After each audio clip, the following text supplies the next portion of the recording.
जवाइनिया गांव में बाढ़ को लेकर भोजपुर डीएम ने की प्रेस कॉन्फ्रेंस। उन्होंने कहा तभी बाढ़ पीड़ितों की सुविधा दी जा रही है, कहीं से कोई चूक नहीं होनी चाहिए। भोजपुर जिले के शाहपुर प्रखंड अंतर्गत जवाइनिया गांव के 109 घर पूर्ण रूप से गंगा में विलीन हो चुके हैं। अब की बार आई इस आपदा के कारण लोग भयभीत हैं। भोजपुर डीएम तनय सुल्तानिया ने समाहरणालय सभागार में सोमवार की शाम को प्रेस वार्ता की। उन्होंने कहा कि अब की बार 109 घर पूर्ण रूप से गंगा में समाहित हो चुके हैं। बाढ़ पीड़ितों को हर सुविधा दी जा रही है। बांध पर रहे लोगों को दूध, बिजली, भोजन की व्यवस्था की गई।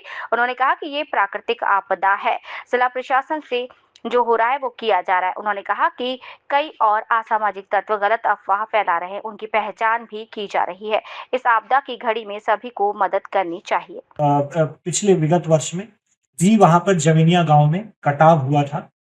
मुख्यतः जमीनिया गांव में 3 वार्ड पड़ते हैं, वार्ड नंबर 1, वार्ड नंबर 4 और वार्ड नंबर 5।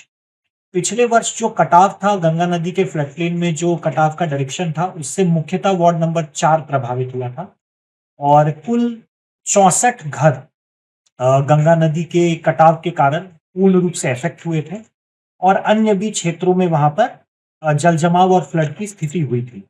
जो जमीनिया गांव है, लगभग उसका जो आबादी है अराउंड 3000 के आसपास है और वार्ड नंबर 4 और 5 मिला के लगभग 350 घर हैं और बाकी घर वार्ड नंबर 1 में हैं। उसमें विगत वर्ष में 2024 में आपदा के बाद हम लोगों ने 384 परिवारों को जो संपूर्ति पोर्टल के माध्यम से 7000 जीआर की राशि प्रत्येक परिवार प्रदान की थी और 59 घरों को 1,20,000 प्रति घर गृह क्षति के लिए हम लोगों ने दिया था और बाकी जो शेष 5 हैं उनकी भी स्वीकृति हो गई है, वो भी राशि हम लोग प्रदान कर देंगे। साथ ही साथ क्योंकि वह गंगा नदी का पूरा लो लाइन फ्लड प्लेन एरिया है, तो वहां पे रिवर फ्लो के कारण, प्राकृतिक विचलन के कारण कटाव की स्थिति हमेशा बनी रहती है।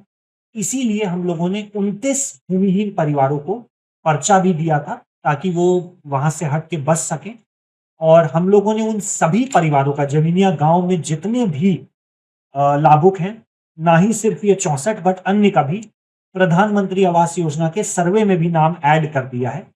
तो उन सभी परिवारों को गृह क्षति का 1,20,000 तो प्राप्त हो ही गया है और प्रधानमंत्री आवास योजना भी जैसे ही स्वीकृत होता है वो राशि भी हम लोगों को प्रदान कर देंगे। जो इस बार कटाव हुआ उसके कारण, क्योंकि इस बार डायरेक्शन और फ्लो बहुत चेंज हुआ गंगा नदी का पिछले वर्ष के मुकाबले, तो अभी जो वर्तमान स्थिति है उसमें पुनः वही दोनों वार्ड 4 और 5 में मुख्यतः कटाव हुआ है और अभी तक का जो हम लोगों के पास डेटा है उसके अनुसार 109 घर इफेक्ट हुए हैं गंगा के कटाव के कारण, जिसमें एक वार्ड में 84 घर हैं और एक वार्ड में 25 घर हैं। उन सभी घरों में जितने भी विस्थापित हैं उन लोगों ने जहां पे भी हमारे जमीनिया गांव में ही और अन्य बांध पे शरण लिया है और उसके लिए हम लोगों ने जो भी फ्लड मेजर्स हैं वो जिला प्रशासन द्वारा तत्परता से प्रदान किया जा रहा है। भोजन एवं पोषण के लिए अभी तक कुल 16,000 मील्स प्रति सामुदायिक किचन में दिन में 2 दिन का खाना लगभग 1300 लोग खा रहे हैं प्रति समय का खाना और बच्चों के लिए दूध भी और अन्य लोगों के लिए दूध भी हम लोग प्रदान कर रहे हैं। वहां पे हम लोगों की मेडिकल टीम भी प्रतिनियुक्त है जो खासकर बाढ़ के समय जो इंक्रीजिंग टेंडेंसीज होती हैं, चाहे वो स्नेक बाइट की हो या अन्य टेंडेंसी होती है वहां पे जो भी क्योंकि गंगा नदी का पानी रिसीड कर रहा है तो ब्लीचिंग पाउडर हो गया और जो हमारी कॉमन मेडिसिन हैं लगातार मेडिकल टीम वहां पे कैंप करके प्रदान कर रही है। पशु के लिए स्वास्थ्य सुविधा सभी पशुओं के लिए और साथ ही साथ जो भी उपचार है, पशु चारा है, मेडिकल ट्रीटमेंट है, वो भी हम लोग वहां पे प्रदान कर रहे हैं। देखिए, इसमें चूक की कोई बात नहीं है। जो भी फ्लड फाइटिंग और जो भी कार्य हम लोग कराते हैं वो सतत रूप से कराया गया, जो भी स्कोप ऑफ वर्क था। अभी हम लोगों को मेनली रिलीफ में पूरा जिला प्रशासन लगा है। पिछले वर्ष ही जब कटाव हुआ था, तो उस वर्ष हम लोगों ने त्वरित प्रपोज़ल भेजा, विभाग से कार्य भी अप्रूव हुआ और कराया भी गया। जो ये फ्लड कंट्रोल की टीम है, उनके द्वारा रिटन रिपोर्ट भी है, उनकी सुपरिटेंडेंट इंजीनियर, चीफ इंजीनियर और विभाग के पदाधिकारियों द्वारा विजिट भी किया गया। कई माननीय जनप्रतिनिधियों द्वारा भी टीम के साथ विजिट किया गया, उनका भी फीडबैक लिया गया, पब्लिक का भी फीडबैक लिया गया और जो भी काम अप्रूव था उसको गुणवत्तापूर्ण कराया गया है। और जो हमारे फ्लड कंट्रोल के इंजीनियर्स हैं, लगातार यूपी से भी टच में हैं, उस समय भी थे। इनफैक्ट यूपी के जो चीफ इंजीनियर हैं, वो अभी विजिट भी करके गए हैं, ताकि अपस्ट्रीम में भी पैरेलली काम पूर्ण रूप से कराया जाए। सर एक सवाल रखने का प्रयास किया है और संवेदक के द्वारा उल्टा एफआईआर करने की धमकी दी जाती है और अभी भी कंटिन्यू कर मिट्टी भराई का काम सब वहाँ जारी है।